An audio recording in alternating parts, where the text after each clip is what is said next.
What does it take to flip a congressional seat in Indiana? What does it take to hold one? Or maybe most importantly, who are the people willing to step up and fight for Hoosier families in Washington? This is Turn Left, Running for Congress 2026. We're sitting down with the Indiana Democratic candidates running for Congress in the 2026 primary.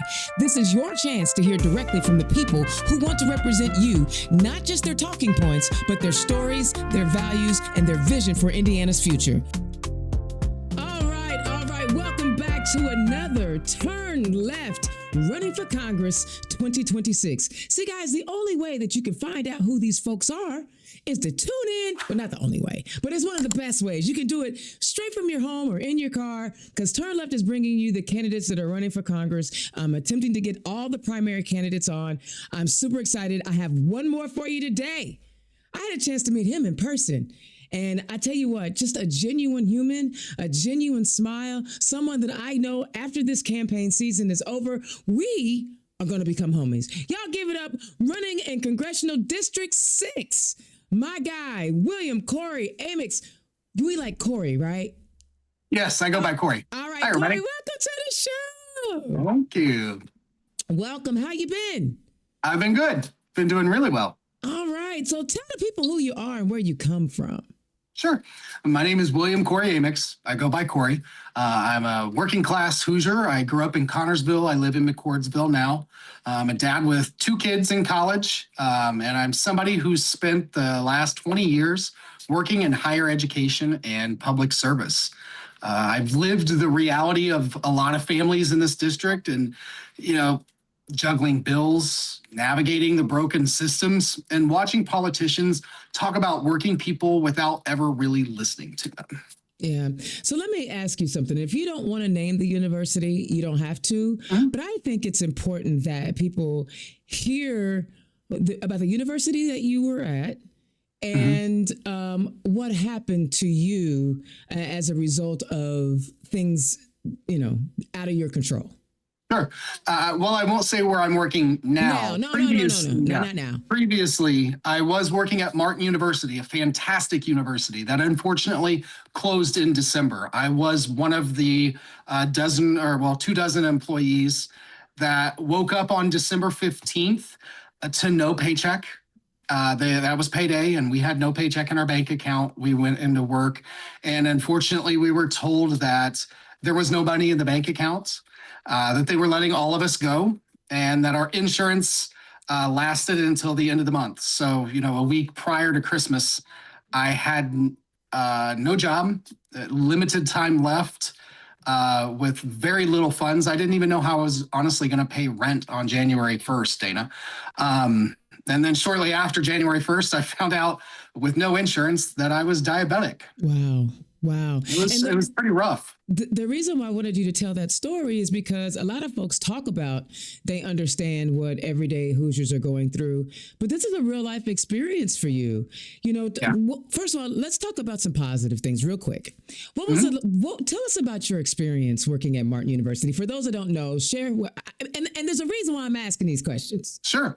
So Martin, I was blessed to work with Martin. I believed in their mission. Martin was the only historically Black, or in this case, it was a PBI, a predominantly Black institution in Indiana. It was fantastic working there. I worked with some amazing people, and the students, oh my God, I loved them to death. Some of them have even since the college is closed, reached out to me on Facebook, talking to me. I helped one young lady with her resume even to try to help her.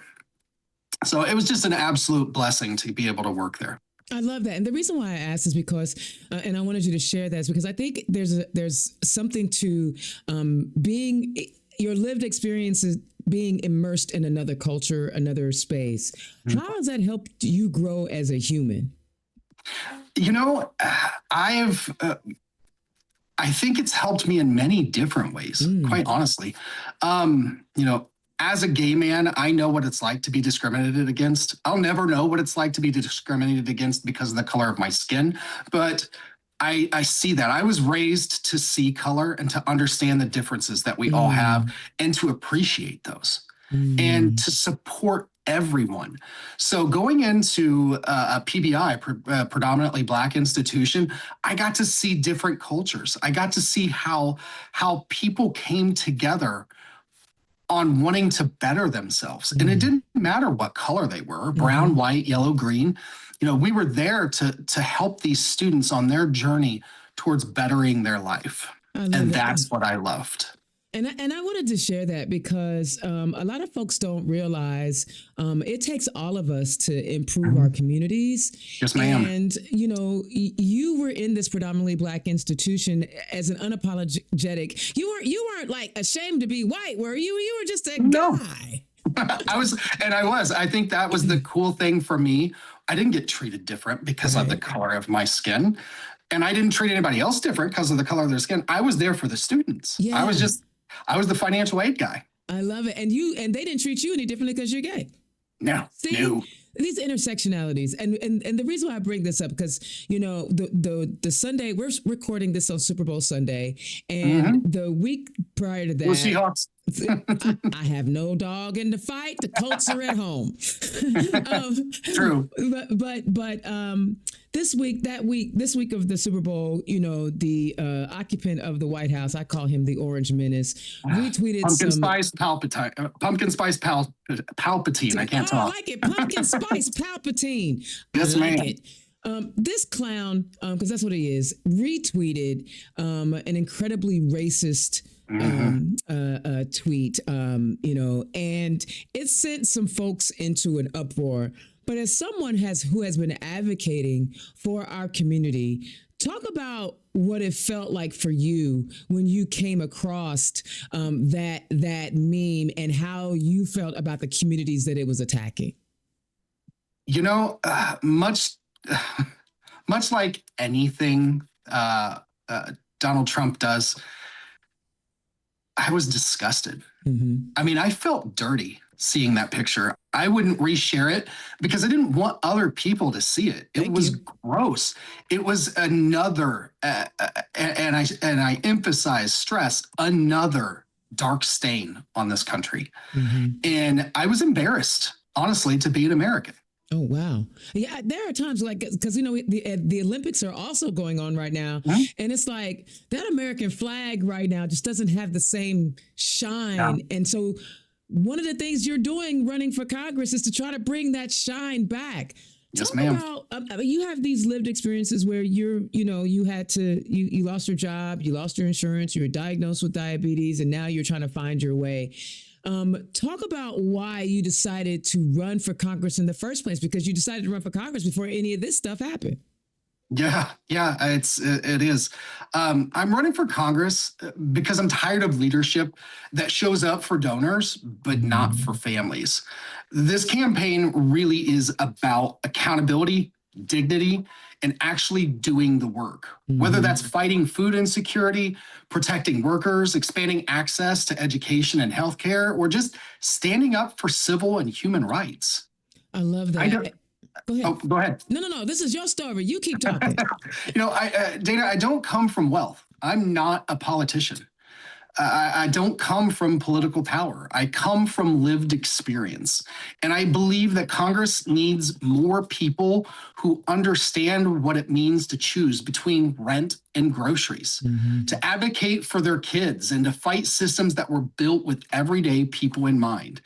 This campaign is about restoring trust in government and making damn sure working people finally have a seat at the table, not just during election season, but every day that we're in office. I love it. I don't want anybody. I felt it. I laid right there in my bedroom, after losing my job, staring at the ceiling, wondering how I was going to keep the lights on. I stared wondering, what little money I have left, is that going to go to insulin? Or is that going to go to pay the power bill? I got an inside look at what thousands of Hoosiers go through every single day. And it's time it stops. We have to rise together to fix this. I love that. And, you mentioned something that a lot of us feel, and that is the donor class and the big corporations are not caring about the humanity of folks. It doesn't even matter what demographic they fall in. If you are financially strapped, your life is much harder. Talk about some of the policies or some of the bills that you would like, legislation that you would like to see introduced to help address the problems of inequality.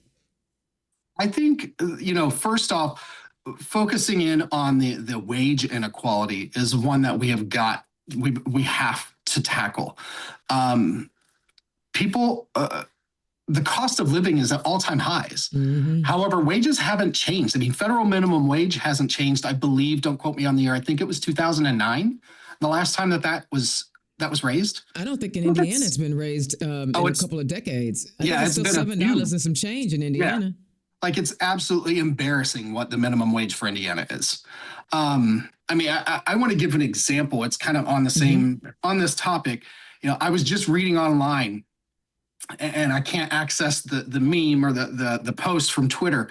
Wall Street Apes posted it, and that's not an account that I actually follow that often because they are more of a MAGA account. But you got to know what the enemies are doing, honey. I ain't mad at you.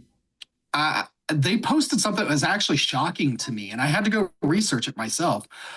During a corporate earnings call for the fourth quarter for Chipotle, whether it was the CEO, I think it was the CEO, talked about how they're going to raise prices because their average consumer makes more than $100,000 a year. Let that sink in for a second. They're raising prices because they can. Because they know consumers need to pay it. Meanwhile, what are they paying their employees? I have no idea. I actually looked that up. You did? Their payment, what they are paying their employees is embarrassingly low. So, corporate profits are at record highs. CEOs' pay keep climbing. Stock buybacks are absolutely booming. Yet working people are still being told to tighten their damn belts, accept stagnant wages, and be grateful for what they get. It's embarrassing. That shouldn't be happening. I mean, hell, look at Congressman Jefferson Shreve right now. I think he spent most of his time in Congress trading damn stocks. That's all he's done. Wow. Has he had any town halls or anything in District 6?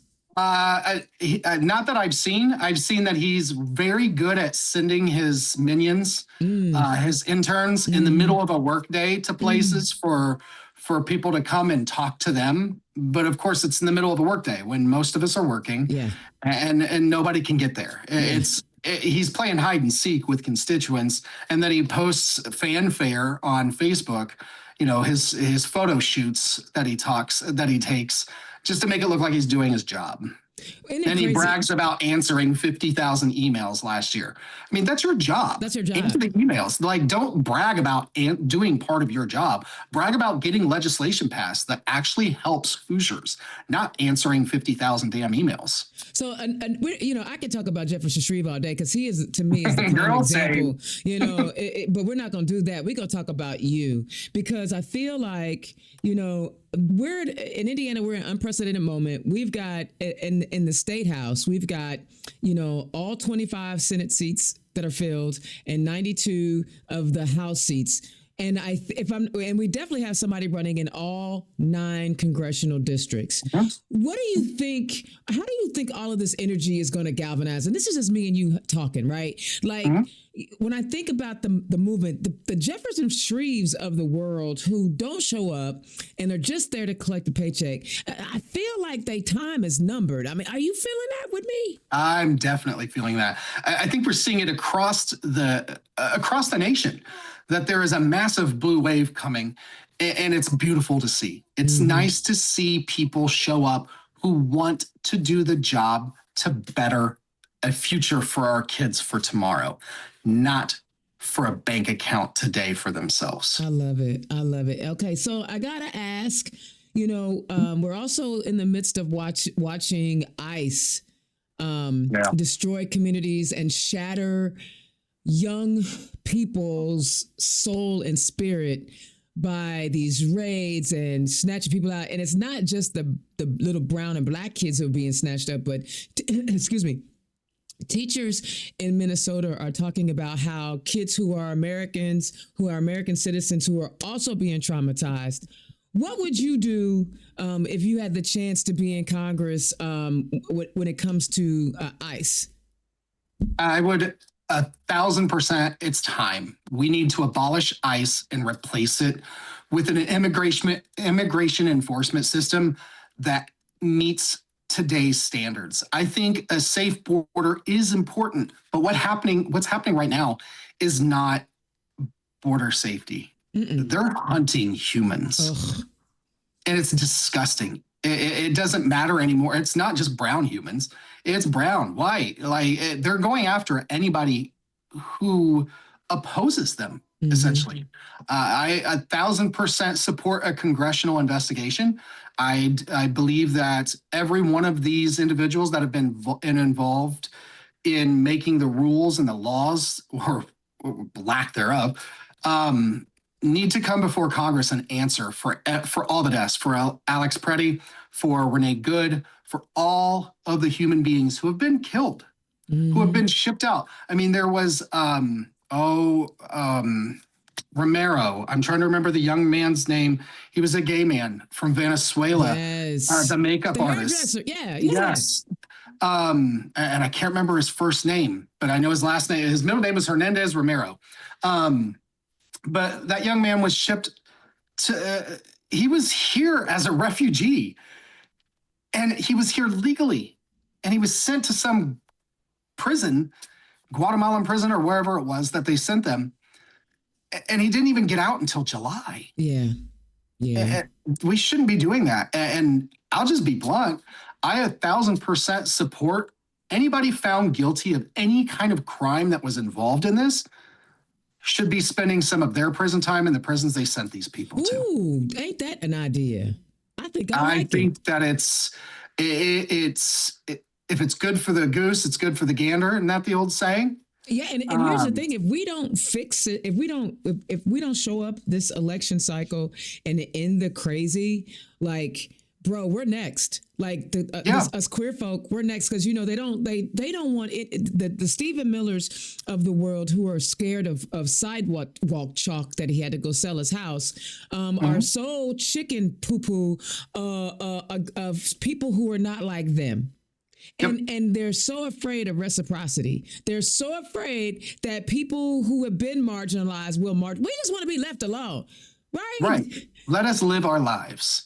All right. We've also got to talk a little bit about some international stuff. Sure. Excuse me, because when you're in Congress, you will be privy to a lot of information. Talk to us about how you see the rest of the world as seeing the United States right now, and what would you do to help us restore again the shine to the flag?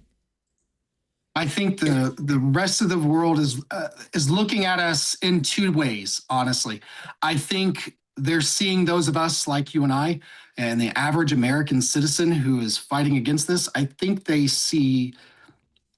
feel sorry for us. Yeah. I think some of these nations have lived what we're going through now. And then I see them looking at ICE and Donald Trump and his regime, and they're angry. I think part of the world is angry at the United States for allowing this to even happen. In part, I think some of us are too. Myself, angry. Oh, I'm ticked. How did we get to this point in time to allow this to happen? That's why it's so important, education, to me. If you don't know the past, how can you learn from it? And see, I know how we got here. People will sell. There are people in this here United States who will sell their soul because of racism, sexism, misogyny, and homophobia, and definitely transphobia. There are people in this country who really just want this to be a white country when it was never a white country. After 250 years or whatever it is, 200 years. It's never been a white country, because the Native people were here first. I was just reading where a Native American was detained by ICE, and I'm like, what the hell is going on? They were here first. This was literally their country before we ever got here. it just shows you how stupid they are, man. Yes, Like, it's a agreed. bunch of January 6 mofos that are now ICE. You know what I'm saying? Like, and they're Oh, dumb. it's you got the Nick Fuentes of. It's just a bunch of racist. I'm sorry, a bunch of racist assholes. How can your name be Fuentes and you down with any of this?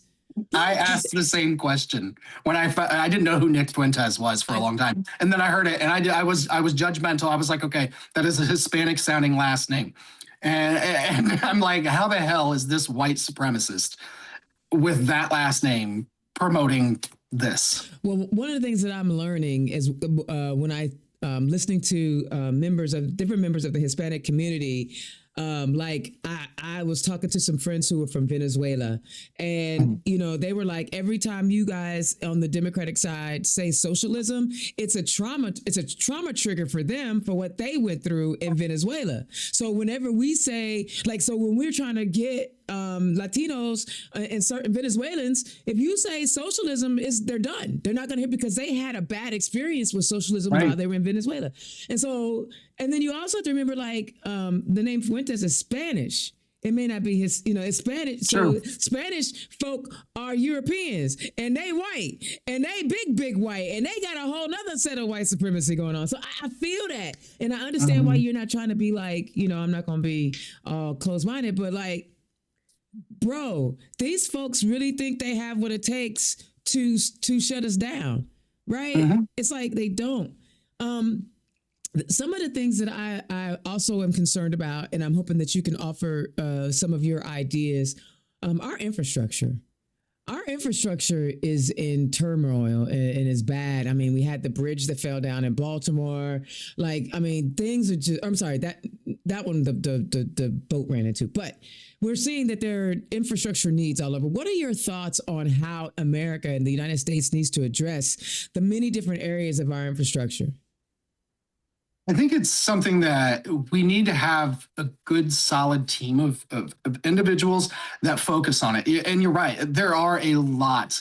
Our bridges, our roads, our tunnels, they're aging, and we've got to be careful. We can't, we also have to understand, look at the bridge that, a boat ran into it. But if a boat can run into a bridge and knock it down, that's still a problem. Like, that's a weakness that, whether it's exploited by people who mean to do us harm or accident, it's something that we've got to tackle. We have got to put money towards, and we got to raise the funds to replace it. And look, my forte is education. I'm not an engineer. I will never pretend to be. I don't think I will have the right answer right this moment for it. But that's why in Congress you have a team of people that you work with that can look into those things. And that's something I'm blessed to. Same when I talk about healthcare. I'm not a nurse. I'm not a doctor. It's not my expertise. But I have plenty of friends and family members that thankfully are acting as advisors for that. I'm glad you brought that up. That's something I'm going to write down. I love that. For infrastructure, because I don't have people that can help me to answer those things, and I need to. Yeah, and what I love is, like, to me, the person that says I don't know everything is the person that I want working on my behalf, because I know if you are really working on my behalf, whatever you don't know, you're going to go find out. Yes, ma'am. We are very blessed that a lot of the folks that are running for Congress in Indiana have been really, really bright people, right? Because I'm getting ready to pivot over to education in just a minute into your forte, right? But there's a joy that I'm seeing in that the things that people don't know, they want to find out. All right, let's talk about education, because they are doing everything they can to shut down the U.S. Department of Education. We see at every level they're trying to reduce access to public education or make it more difficult. Let's hear your philosophy on education so that we can understand the type of, what would we be sending to Congress when it comes to education. Absolutely. I think education is a right. I believe, even though I work in higher education, I believe that we should be integrating are preparing our students in secondary education, high school, preparing them for the real world, whether that's, and we're seeing a lot of kids now graduating from high school, already holding an associate's degree, which is fantastic. I love seeing that. I want to see more of that. I want to see more trades. I want to see more money put into people being able to go to school for plumbing, electrician, HVAC. Trades are so important. I was fortunate to talk to some union members about some things that they do, that the unions are doing to help with training people. I can't wait to learn more about it. I don't know enough yet to speak entirely or intellectually on that yet, and I don't want to do them a disservice by trying to. But education in itself, we have to protect it, and a lot of the laws are passed for education at a state level. And I'm hoping that state legislators will see the importance. What's happening in Indiana right now is just left me gobsmacked with what they're doing to, getting rid of so many different degrees at the 7 major schools. It was just, I saw a teaching degree in journalism and history, chemistry, math. They're being eliminated at IU. I was floored. And then I see this crap about getting groups like Turning Point into the high schools. That's like, I don't want to use this analogy. There's a reason that KKK wasn't allowed into the schools. I just leave it at that with Turning Point USA. I don't believe that they are a good organization. That's just my personal opinion.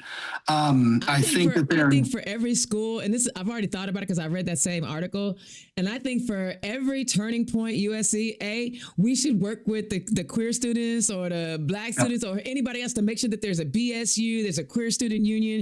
If TP, wherever there's a TP USA, because I know as soon as some of those other organizations start showing up, they're gonna be in their feelings, and I'm gonna watch them try to do that mental gymnastics on, TP USA, and they're like literally trying to pass legislation that says there's legislation in the State House right now that says you can't deny them, or the Mike Braun wants to, you can't deny them a chapter. Okay, well if you can't deny these people a chapter, wait till I bring the Black Panther Party. Right. I somebody asked me how I felt about the 10 Commandments in schools. And, at the time I took a while to think about it. I didn't answer them then. And I'll tell you, everybody today, I'm okay with it, but you're also going to put the Torah, you're going to put the Quran, you're going to put all the other religions in the classroom too. You're going to represent all the major religions and teach it as a history lesson, because nobody has ever been harmed by learning about all the different religions. I'm much like James, I always mispronounce his last name, James Tallarico. Am I saying that right, down in Texas? I loved it. Recently he said, and this is the way I feel, I don't believe any religion is wrong. I think they all point to the same path. They just take a different journey to get there. And I love that. I love that. I think religions out there, it brings hope for people.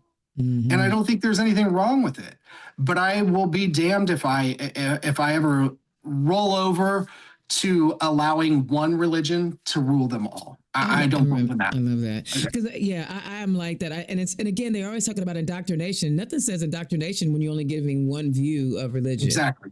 Right.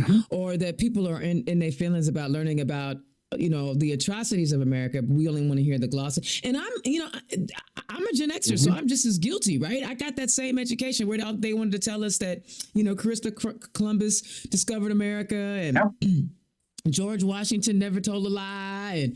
And that's a lie. All the things, and you don't know it at the time. I wish, like my parents were. This ain't about me. Shut up, Dana. I get excited because you're one of those folks I like talking to. Like I know. I always look forward to our interview. I know it's supposed to be an interview, but it's like it's me and Kory talking. Sorry. All right, because I get caught up. So listen. Tell the people where they can find you. You guys can find me on Facebook. It's under William Kory Amyx for Congress. You can go to my website, amyxforcongress.com. Amyx is spelled AMYX. You can learn about all the different legislation pieces that I have written, which I'm very proud of, because that's on my website. because those are written with actual constituents, voters that have come from all walks of life, the left, the right, the center. How did you do that? Did you do like a town hall? Tell us the I process. did. I took suggestions from people. I've had 3-way, 4-way, 10-way calls, Zoom, to sit and write with it. I wrote actually legislation. It's the first piece of legislation that I am proud of. It's called the Unity Pathway Act. It's specifically about immigration and abolishing ICE and replacing ICE with the immigration enforcement system. I would encourage everybody to get on to amyxforcongress.com, click the legislation, just so I can make sure I tell you the right spot. It's under legislation summaries. You can read about my legislation for small businesses, my legislation about dealing with algorithms and social media. That's a big one today. I was actually I was on Hal Sparks. Remember Hal Sparks from, he's been in tons of TV shows. I was on his podcast, millions of viewers. That was the most nerve-wracking podcast I've ever done.